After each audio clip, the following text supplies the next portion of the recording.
Okay.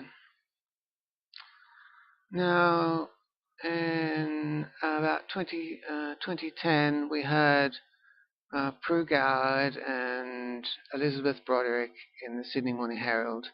They were outraged by doctors talking about the ritual nicking of girls. Let's have a look at that now. It was on the March the 28th, 2010, in the Sydney Morning Herald online. And the article was called "Circumcising Young Girls is Child Abuse. Goward." There's a picture of Prue Goward there. Speaking out, it says under the picture of her. A former Commonwealth Sex Discrimination Commissioner has called for the prosecution of any Australian involved in the circumcision of young girls, saying the procedure is another form of child abuse. No mention there of male genital mutilation. Former Commissioner and current State Liberal MP Prue Goward called for action following revelations some doctors are considering introducing a controversial form of genital mutilation. So one form of mutilation is more controversial than another, apparently. The Royal Australian New Zealand College of Obstetricians and Gynecologists, RANZCOG, says the practice of ritual nicks could meet the cultural needs of some women and potentially save some people from drastic surgery.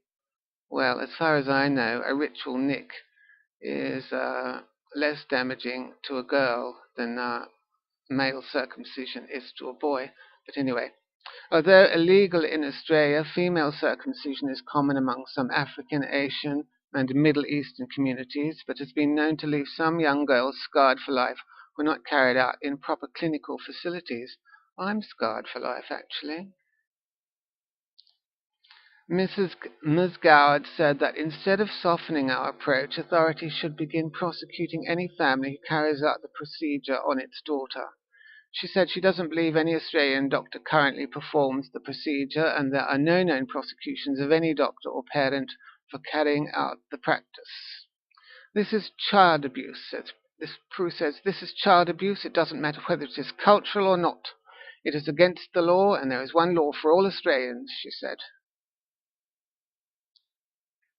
The law said it is 7 years jail, and of course it should not be allowed. There is anecdotal evidence that it is occurring. Doctors have brought it to me when I was Commissioner. They raised to me that there were cases, and when I said to them, why aren't they reporting them, it was because they feel it wouldn't stand up in court.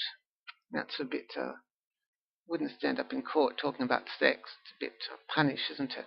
Doctors are anxious about taking on the family because the family will often just say that the young girl slipped on some glass.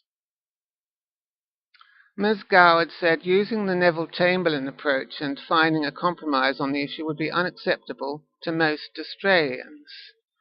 She also said public hospitals need to find some bottle and report any suspected circumcision cases.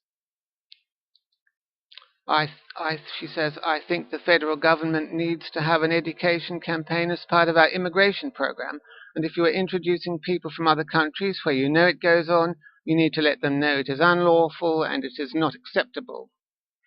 RANZCOG Secretary Gino Pecoraro said the issue would be discussed at a women's health meeting in June.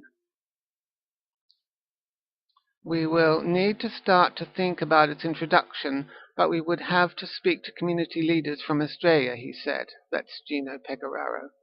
But we need to make sure we do not legitimize the ritualistic maiming of children. I've been ritualistically maimed, as far as I'm concerned. Elizabeth Broderick, Sex Discrimination Commissioner for the Australian Human Rights Commission, said, I disagree with the suggestion by RANZCOG that we should, for any reason, entertain a practice of ritual nicks in a sterile environment. In her opinion, female genital mutilation or female circumcision, whatever you want to call it, is violence against women, often against children and young women. With AAP, it said. And that was in the Sydney Morning Herald. What was the date? May the 28th, 2010. Now, I'm scrutinizing Elizabeth Broderick here because she's the present Sex Discrimination Commissioner. Now, she's clearly defending girls there. She's clearly defending girls there, but of course the Sex Discrimination Commissioner's job, as I understand it, is to defend boys as well as girls. Boys have something called genital integrity too. I had a genital integrity once, when 60 years ago almost. I had genital integrity, but it was lost in a violent act called circumcision. Now, we've heard from those two women, and Elizabeth Broderick is the Sex Discrimination Commissioner. Prue Goward was a former Sex Discrimination Commissioner. They are outraged there about female genital mutilation, and they spoke out in defense of genital integrity for children. Yes. I thought that article was called something else. I thought it was called Prue. There is another article online called Prue Goward gives them a blast or something.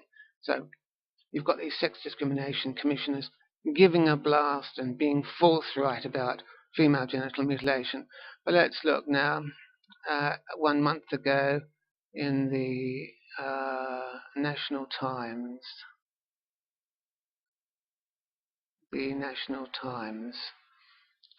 In the Sydney Morning Herald Online.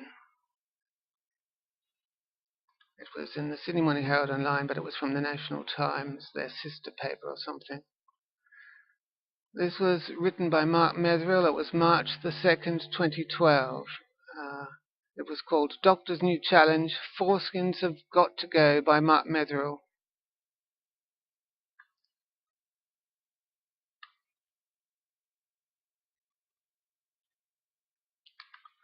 The ban on the circumcision of boys in many Australian public hospitals has come under fire from 12 medical experts who say the latest evidence from around the world shows the procedure reduces risk of infections, cancer, and painful conditions. Now, this article, I won't read it all. This article quoted all these experts, and the research leader, a Sydney University Professor of Medicine, Brian Morris, who's also a member of the Gilgal Society. You can look up and see what the Gilgal Society is all about. Said it was the most comprehensive assessment of international evidence on the issue yet. So you've got a group of doctors here, and they're challenging the practice of many paediatricians and the policy of the Royal Australasian College of Physicians. You've got a group of doctors here saying, just 1 month ago, that boys, basically all boys, should be genitally mutilated. Brian Morris has said he wants to see all boys. He believes it should be compulsory. It's on YouTube that all boys should compulsorily be circumcised. He said that. Now, I'm not going to read this whole article. I just want to make the point that 1 month ago, a group of doctors has come out and said boys should be genitally mutilated. Now, the fact is, I haven't heard, I go to the Sydney Morning Herald every day, usually. I haven't heard anything from either Prue Goward or the present Sex Discrimination Commissioner, Elizabeth Broderick. If they cared about the genital integrity of all children, including boys, they would have spoken up. They would have. I haven't heard that they've spoken up. I haven't seen anything online about it. I haven't read anything from them in the papers. If you know that they have spoken up in defense of protecting boys, please let me know. Maybe I've missed something. Now, this article is more about the medical aspects of supposed benefits of male genital mutilation. But as far as I'm concerned, it's still genital mutilation. They can give a whole lot of arguments for the benefits of male genital mutilation, prevents this or that. What are they saying? Blah, blah, blah. They're saying it'll prevent prostate cancer in later life, and supposedly your risks of catching HIV and syphilis are 3 to 8 times higher, blah, blah, blah. The risk of cervical cancer of the female partner, all sorts of things they're saying. They're giving a whole range of health benefits. Now, It's not just that Islamic websites online that will recommend the health benefits. I can think of a whole lot of health benefits of female genital mutilation. If you want to find the health benefits of female genital mutilation, you can find some. If you cut off the clitoral hood, you're not going to get cancer of the clitoral hood. If you cut off the clitoral hood, you're not going to get any genital warts on the clitoral hood. You're not going to get syphilis on the clitoral hood if you don't have a clitoral hood. You're not going to get genital warts on the clitoral hood. If you cut off the whole clitoris, you're not going to have, genital warts on that clitoris. You're not going to get cancer of the clitoris. You're not going to get syphilis on that clitoris, are you? And it's known, for example, one of the health benefits for male genital mutilation always touted is hygiene and health. It's going to smell less, we hear, but of course the female genitalia actually smells stronger than the male genitalia. It has more smegma than the male genitalia. There are a lot of things that we could actually snip out in the female genitalia for health and hygiene reasons. We could, You could cut out a lot of things for health and hygiene reasons. Now, what is outrageous here is that the Commonwealth Sex Discrimination Commissioner has not come out. She has not come out defending boys here, boys' genital integrity. As I understand it, the job of the Sex Discrimination Commissioner is to protect the human rights of both genders, and that includes the male gender, it includes male genital integrity. There is something very wrong here if the Sex Discrimination Commissioner only vociferously and vehemently defends the rights of girls from genital mutilation. If she's only defending the genital integrity of girls, there is something very wrong there. She's supposed to defend the genital integrity, surely, of both genders. If she hasn't spoken, this says, if she hasn't spoken, and I don't know I don't know if she's sure that she hasn't, but if she has spoken, she might come out. Someone might tell me that she has spoken in defense of male genital integrity in the light of this article. If this article had been about female genital mutilation, a group of doctors come out and said, let's do this for health reasons, that would have been challenged. So there is something very wrong with the office of the Sex Discrimination Commissioner at the Australian Human Rights and Equal Opportunity Commission. There is clearly discrimination going on grounds of gender. There is, and I have a big problem with that. I have a big problem with that.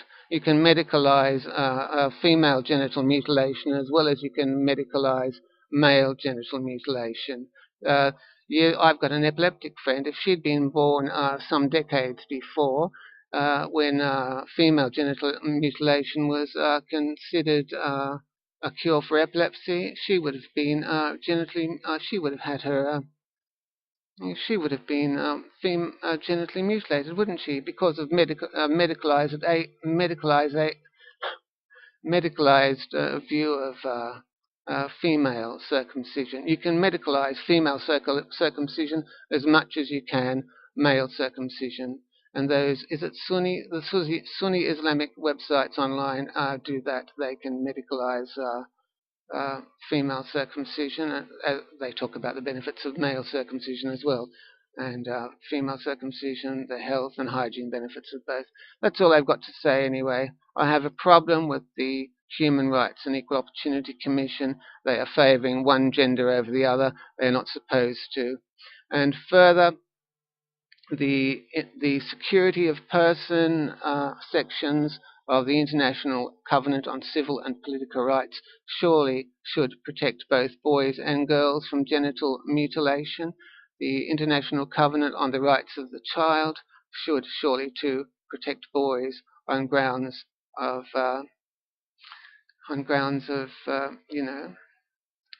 genital integrity. Both boys and girls should be protected on grounds of genital integrity. Those are two international treaties or covenants that are supposed to protect the genital integrity of boys and girls. There may be some international covenant on women's rights. Well, perhaps there should be an international covenant on men's rights. You'll find that when feminists are defending girls, they'll talk about international whatever covenants on women's rights. Well, maybe it's time there was a covenant on men's rights too, so that men's genital integrity could be defended just on grounds of their gender as well.